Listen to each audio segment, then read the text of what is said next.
And the eye test says it's LeBron. He's bigger, stronger, and faster in a tougher era. So I don't think this is going to end up a debate.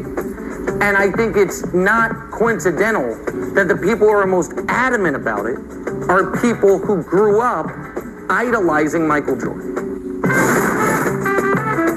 Bigger, stronger, faster, all in a tougher era, says Nick, as the GOAT debate rolls on this Tuesday morning. NBA champ Antoine Walker with us now. Nick, though, I want to start with you.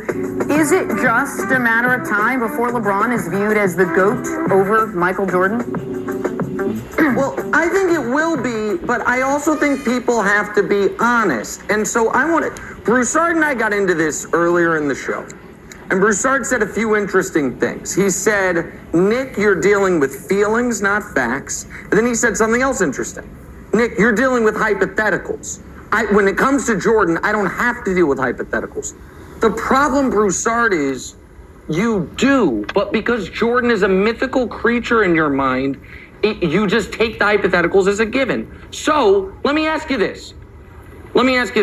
Do you know that Michael Jordan could have made a single NBA Finals, much less won a championship, if Phil Jackson never came into his life? In other words, do you know Michael Jordan could have overcome bad coaching?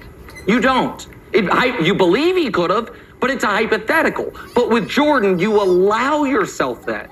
Do you know that if Michael Jordan was stuck with a bad roster his whole career, he ever would have gotten out of round one, much less carried a team to the finals at age 23? So you don't cut yourself.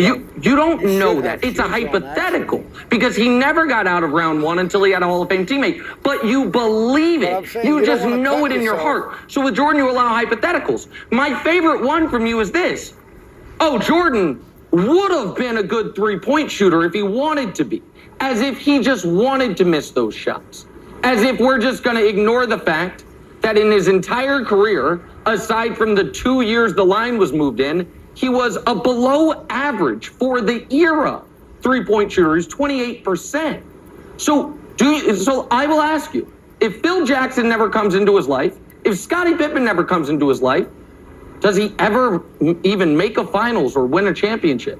And could Michael Jordan have been a good three-point shooter? Michael Jordan created Scottie Pippen. Real talk.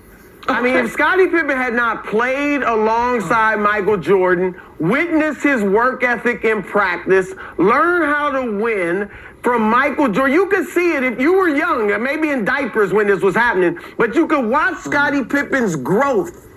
Scottie Pippen was to Michael Jordan what Chris Middleton is to Giannis. All right? That's except that Jordan was the go-to guy, not Middleton. All right, not, as Middleton is for Milwaukee. That's it. And so nobody's going to sit here and say, man, what would Giannis have done if he had never teamed up with Chris Middleton? That's the equivalent of what you're saying, Nick. And let me say this quickly, because I think you want to go back before I get to my main point. My childhood basketball idols were Dr. J and Magic Johnson.